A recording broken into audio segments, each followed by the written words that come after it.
Grisly crimes from past. Death in the house of cards. There are 52 cards in a deck, and when the famous bridge and whist expert Joseph Elwell was found murdered at his New York home, the police quickly came up with a list of suspects. Elwell had so many mistresses that he had to keep records of their names and addresses. In his desk was found a card index containing a host of entries with pet names and telephone numbers. In all, 53 women were recorded. You could call it a full deck of suspects, and perhaps the extra card was the maverick joker that brought his outstanding career to an end. Joseph B. Elwell had started his working life as a Brooklyn hardware salesman, but from adolescent onwards, he had excelled at card playing. Bridge and whist were his favorite games, and in his early 20s, he was already winning big stakes at the fashionable New York gambling clubs. It was not long before he gave up selling hardware to teach bridge to wealthy socialites, and he also wrote 2 authoritative books about the game. Elwell on bridge and Elwell's Advanced Bridge were classic in their day. He married in 1904 and had a son the following year. With his winnings, his royalties and tuition fees, he was soon able to set up home in Manhattan. By 1916, when Elwell separated from his wife, he was already a wealthy man. For his estranged spouse, he set aside $2,400 a year, as well as paying all his son's expenses. The sums involved were trifling. From his book sales alone, Elwell was said to be receiving some $10,000 per annum, and this was a fraction of his total income. Bridge is more of a science than a game. It is no diversion for reckless gamblers. Elwell invested his earnings wisely. Apart from following up financial tips offered by his wealthy pupils, he diversified into horse racing, not by betting, of course. Elwell set up the Beach Racing Stable, supplied from a Kentucky stud farm where he owned 20 thoroughbreds. His partner in the enterprise was William H. Pendleton, a prominent man of the turf. By 1920, the year of his murder, Elwell had a yacht, an art collection, and 3 separate cottage retreats. In New York, he lived in a 3-story house in West 17th Street. Apart from his own bachelor suite, there was also a special guest boudoir for his female visitors. This was luxuriously furnished, and the ladies came in exotic succession: wealthy wives, fashionable divorcees, glamorous showgirls, titled women, and many others. His appetite is attested by his card index file and by other material found in the house. The police discovered dozens of love letters, photographs, and even a kind of pension list recording sums paid monthly to discarded mistresses. On the evening of 10th of June 1920, Elwell went to dine at the Ritz-Carlton Club. His female escort on that occasion was Viola Cross, a woman divorced that very day. Her sister, Mrs. Lewison, was present with her husband, Walter Lewison, a businessman connected with the show world. By a curious coincidence, the foursome ran into Viola's ex-husband at the club. His name was Victor von Schenkel, and he was dining with a younger lady singer. There seemed to have been no rancor between the recently divorced couple, and all laughed heartily over the encounter. They were to laugh again later that night, for Elwell's party went on to the New Amsterdam Theatre, where Midnight Frolics was playing. Who should be sitting at an utmost adjacent table, but von Schlegel. Victor quipped at the time, "I can't keep away from Vi, even if the judge said today that we needn't be together again." The evening's entertainment ended at 2 in the morning. The Lewinsons offered Elwell a lift home in their taxi, but the card player claimed it was too crowded. He had also had a slight tip with Viola, which may account for the refusal. Instead, he stopped a cab for himself and was driven home alone. The driver was to testify that, having received a tip from him, he saw Elwell enter the door of his home at 2:30 in the morning. Elwell employed 3 people as domestic staff, a valet, a chauffeur, and a housekeeper, but none of them lived on the premises. To find out what happened behind the locked doors that night, the police were to consult telephone company records. Shortly after his arrival, Viola phoned him, perhaps to patch up the quarrel. As a card player, Elwell was something of a nighthawk and does not seem to have slept much afterwards.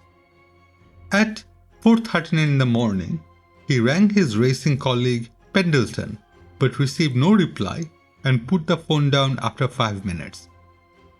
At 6:09 in the morning, Elwell telephoned a Long Island number. Whom he called is still not known to this day. Dawnlight broke over New York and the milkman deposited his bottles at the house. At 7:10, the postman delivered the mail. Elwell was still alive at that time, for when the housekeeper arrived at 8:10, he found her employer sitting in his pajamas in a living room armchair. The morning mail was on the floor before him. An open letter was in his lap, and exactly between his eyes was the hole left by a .45 caliber bullet. Blood from the wound stained carpet and pajamas, splattering the wall behind the chair.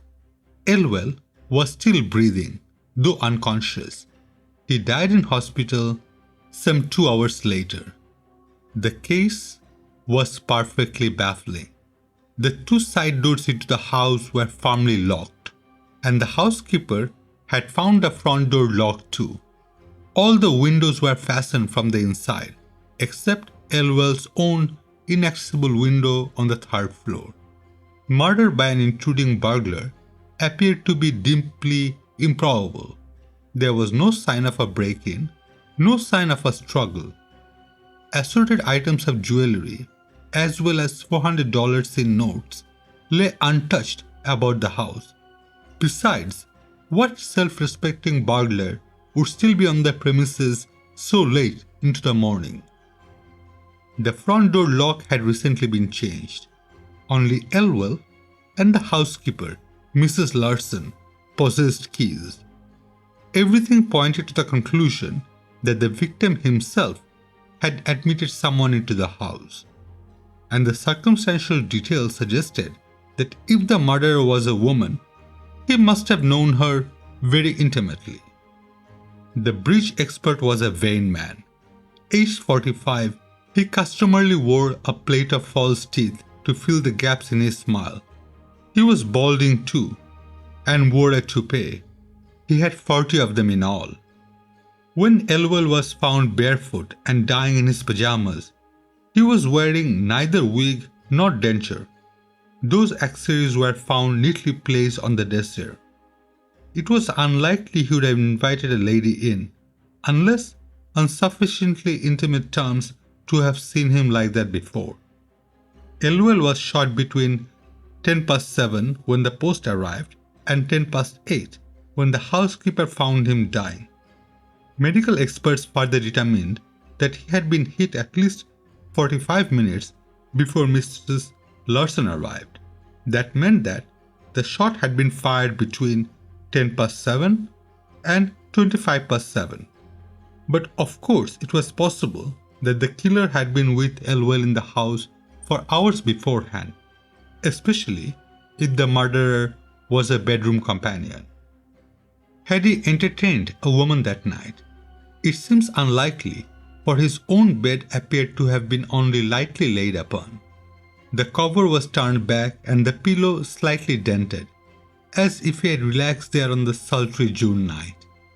The pillow beside him was undented, and the guest's boudoir, the bed was perfectly made. A pink silk kimono was, however, found hanging in the wardrobe. Given the number of his mistresses, the possibility of a female killer could not be entirely discounted. Of course, the bewildering variety of his bedmates all had their attendant lovers, husbands, or relations. Ballistic evidence did tend to suggest a male murderer. Elwell had been shot with a heavy 45 caliber army automatic pistol, hardly an obvious choice of weapon for a woman. The US service cartridge was found, and the shot was a clean one fired from some 3 to 4 feet away. Close range certainly, but not point blank. The gun moreover seems to have been fired from the hip or from a crouching position. The bullet had followed an upward trajectory, entering the forehead, exiting an inch higher at the back, and going on upwards to smash against the wall. By a macabre chance, it had been ricocheted back to land quite neatly on the side table right by the victim's elbow. The murderer had disturbed nothing, left no fingerprint. The only remaining clue was one cigarette stub of a brand other than Elwell used, found on the living room mantelpiece. Hazily, the picture suggested a brief visit, probably made after the mail arrived. Elwell admitted the murderer and was so unconcerned in his or her presence that he went on rifling through his letters. He had permitted the gun to be drawn and the murderer to approach within little more than a yard before firing. It might, of course, have been a business associate, but Elwell had no special rivals. His racing stable partner was among those questioned, and he was fully exonerated. For the police, however, the bridge expert's love life opened up a Pandora's box of possibilities. All 53 women named in the card index were investigated and closely questioned. Along them others, men and women, discovered through the letters. Husbands, lovers, and relations were also explored. Everyone appeared to have an alibi. One by one, the suspects were ticked off. The valet, the chauffeur, the housekeeper's husband, a Polish countess, and Egyptian princess. The list of possibilities appeared endless. Names that featured repeatedly in the press stories included 3 permanent suspects. Mrs. Elwell, the estranged wife, had learned sometime before the murder that her husband had struck her out of his will, but she had a cast iron alibi.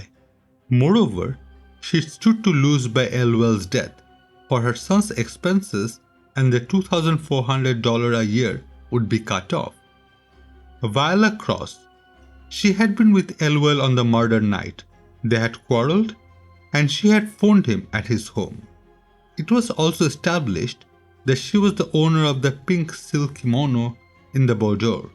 However, the Lewisons testified that she was with them at their home overnight and through the murder period.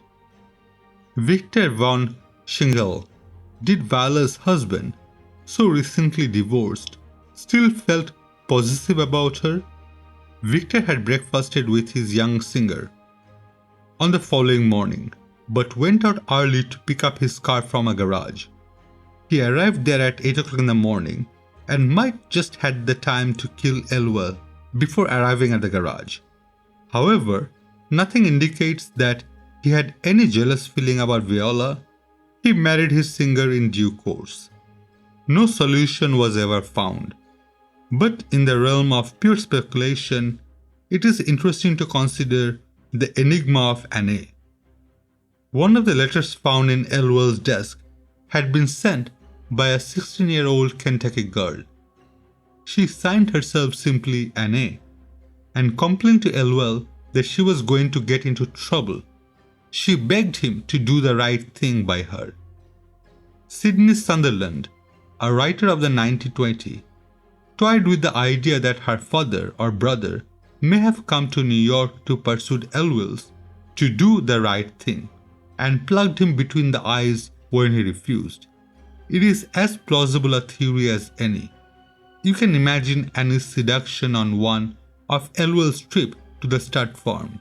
You can picture the straight-shooting Kentucky man with his old service pistol. He arrives by dawn light and puts his proposition fair and square to the rich northern city slacker. Toothless and balding in his expensive pajamas, Elwell brushes him off and returns petulantly to his armchair and his mail.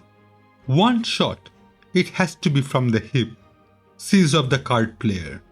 The Avenger nonchalantly stubs out his cigarette and goes back to Kentucky, never speaking of the episodes again. Plausible, but pure hypothesis. The fact is that the Elwell's murder remains a complete and utter mystery, and every theory is as insubstantial as a house of cards. Thank you for watching. If you have enjoyed this story, please like and leave a comment, as it helps with YouTube algorithm to grow this channel. I regularly upload, so by subscribing, you will be notified of new materials. You will find similar contents in my other videos. Have a safe day. Signing off.